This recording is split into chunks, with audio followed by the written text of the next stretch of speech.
Raider Nation.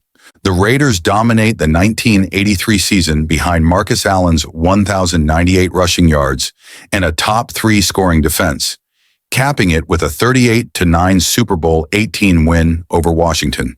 But by the late 1990s, the on-field narrative fades, and the off-field one takes over. In Oakland, the franchise's black hole forms in the Coliseum's south end zone, a chaotic section known for skull makeup, spiked shoulder pads, and open hostility toward visiting fans. By the 2000s, Coliseum game day reports regularly cite brawls, parking lot confrontations, and full-scale fights in the stands.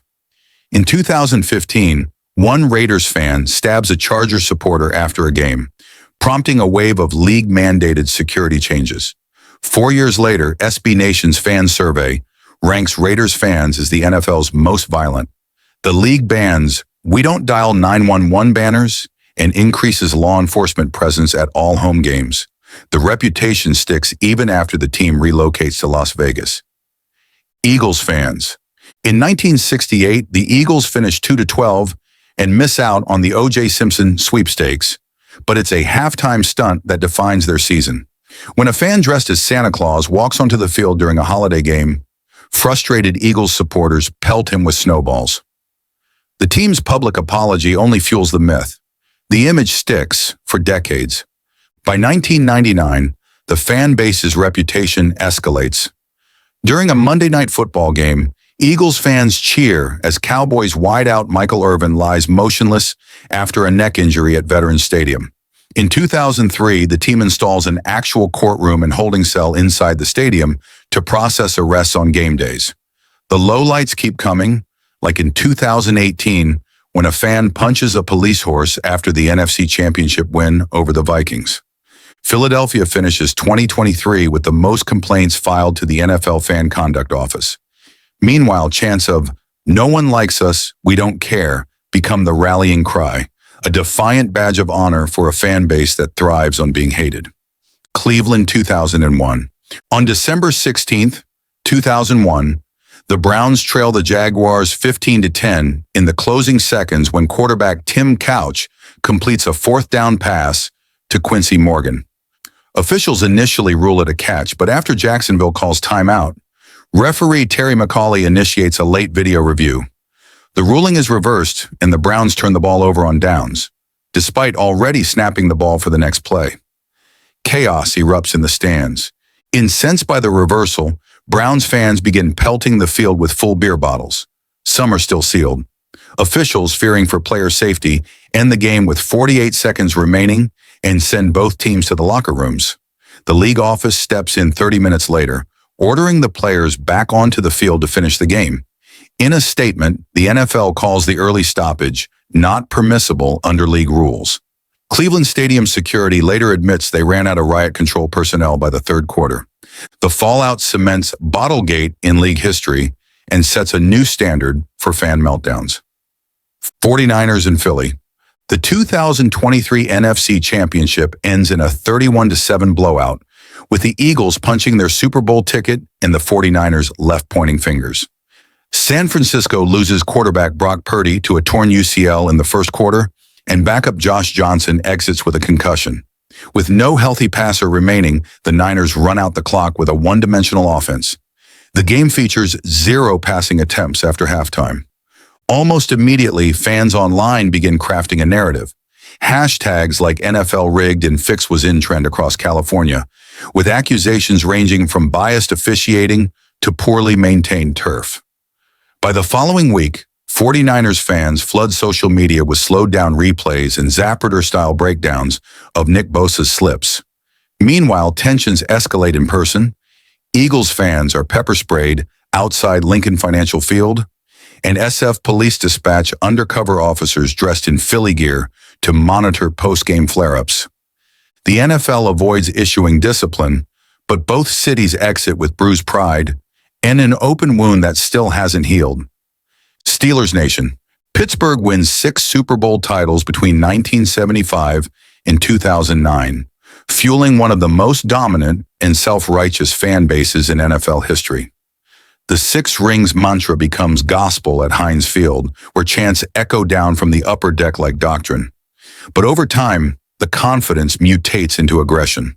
By 2010, stadium security reports a rise in in-fan altercations, especially during Ravens and Browns games.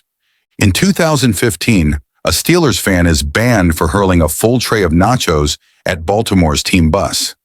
The incident goes viral, but local fans defend him online, citing division passion.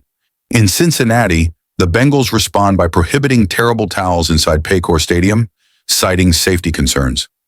By 2023, a Browns supporter sues after being hospitalized in a Pittsburgh parking lot. The lawsuit claims he was targeted after mocking the six-ring chant. The city's proud legacy now comes with a warning label and a police escort if you wear the wrong colors. Packers loyalists. Green Bay hosts the NFL's smallest market, just 107,000 people, but boasts one of its loudest and most territorial fan bases. The franchise has been publicly owned since 1923, a unique status that fosters an unusually personal attachment. Wins feel communal. Losses feel like betrayal. When the 13-0 Packers fall to Kansas City in 2011, players report receiving death threats in their inboxes within hours of the upset. The tone shifts further during the Aaron Rodgers years.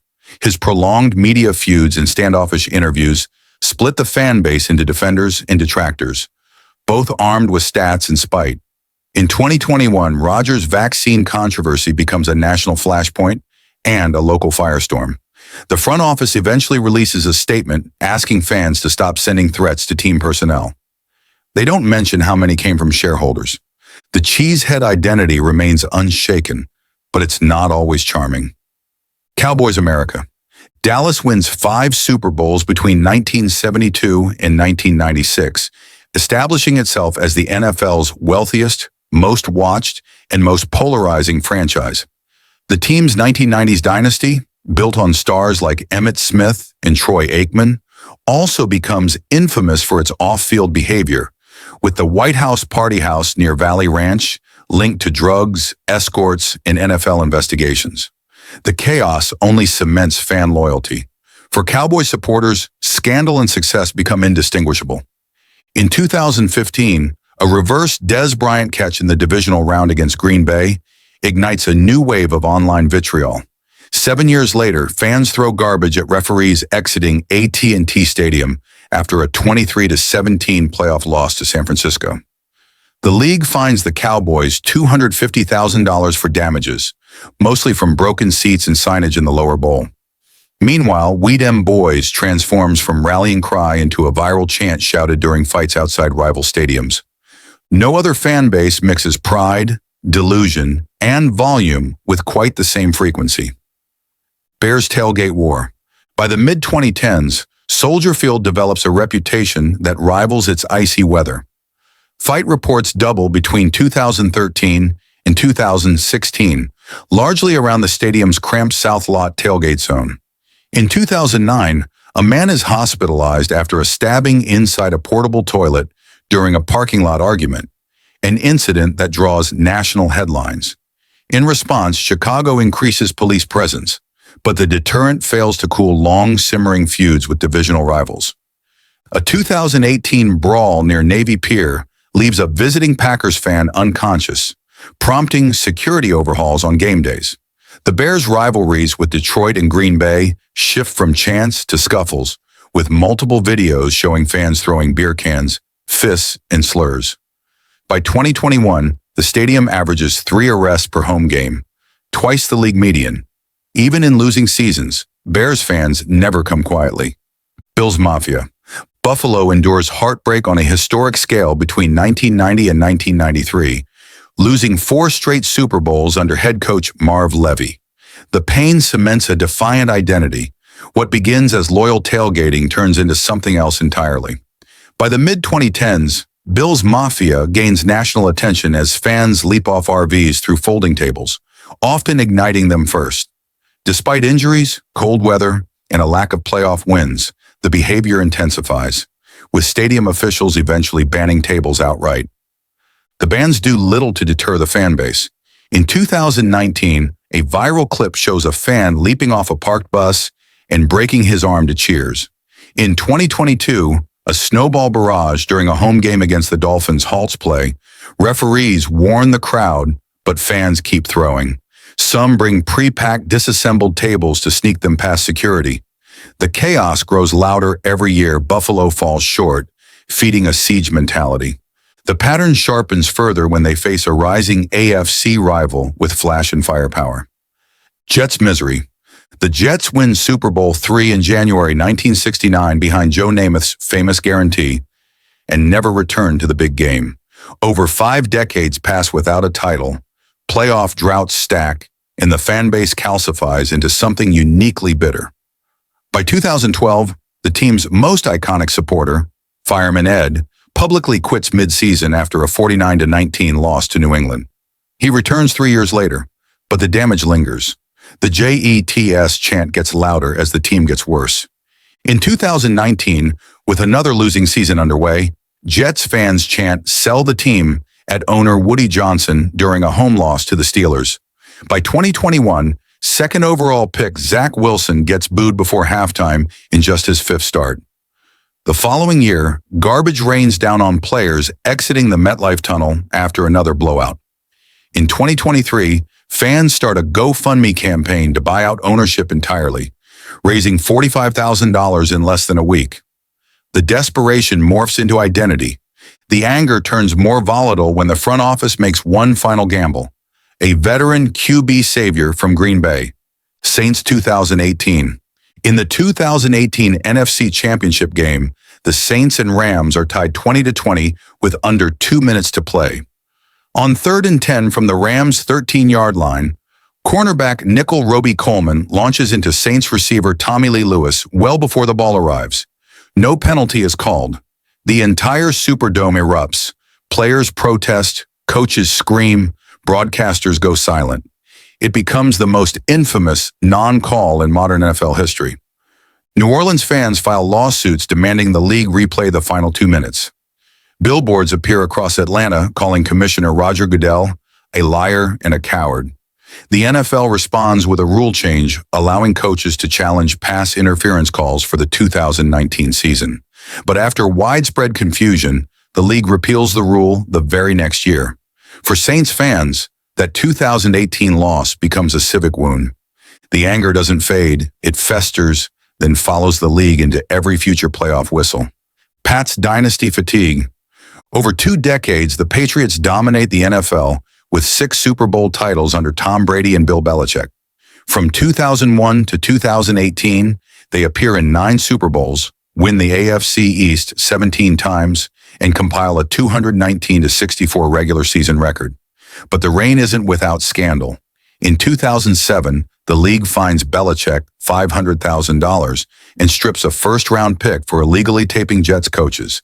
Spygate becomes national news. Then in 2015, Deflategate erupts. Brady is suspended 4 games, and the team pays a $1 million fine. The controversies fuel resentment. Opposing fans start booing the Patriots on the road, even in non-rival markets. Cincinnati in 2019, for example. Boston sports culture gets dragged into it. In a 2020 national poll, fans label New Englanders the most arrogant in sports. A 20-year dynasty builds not just legacy, but animosity. The team wins, the league moves on, but the fan base becomes a lightning rod. Because when the winds stack too high, every other crowd looks up with clenched teeth. Washington meltdowns. Throughout the 2010s, national protests escalate over Washington's team name, culminating in pressure from sponsors, activists, and politicians. In 2020, under mounting public and corporate scrutiny, the franchise officially retires the Redskins moniker after 87 years.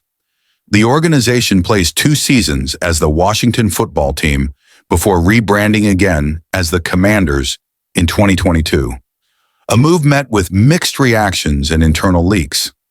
That same year, boos cascade down from FedEx Field during the season opener, punctuated by a railing collapse that nearly injures Eagles quarterback Jalen Hurts.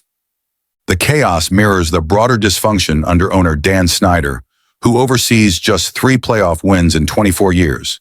Stadium facilities rank near the bottom of the league, and fan attendance craters. In 2021, supporters fly sell the team banners above home games and stage walkouts on national television. Even local legends start distancing themselves from the franchise. As the Snyder era unravels, the next chapter opens in a city where the damage runs deeper than records or names. Chiefs 2023. Midway through the 2023 season, the Kansas City Chiefs fan base undergoes a cultural collision. Pop icon Taylor Swift begins attending games, drawing millions of new followers, Swifties, into the NFL ecosystem. Travis Kelce jerseys skyrocket in sales, briefly outselling Patrick Mahomes' for the first time in 5 years. Meanwhile, longtime fans voice frustration online, accusing the franchise of turning into a media circus. The tension escalates in the stands. Stadium fights at Arrowhead increased 22% year-over-year, prompting officials to double security presence by the postseason. During the AFC Championship against Cincinnati, Bengals fans flood social media with claims of referee bias and scripted outcomes. NFL rigged trends within minutes of the final whistle. As Kansas City celebrates another Super Bowl appearance, the fan base remains deeply divided and louder than ever. If you enjoyed this, I'm going to be posting a lot here. I would greatly appreciate it if you could subscribe. Thanks for watching.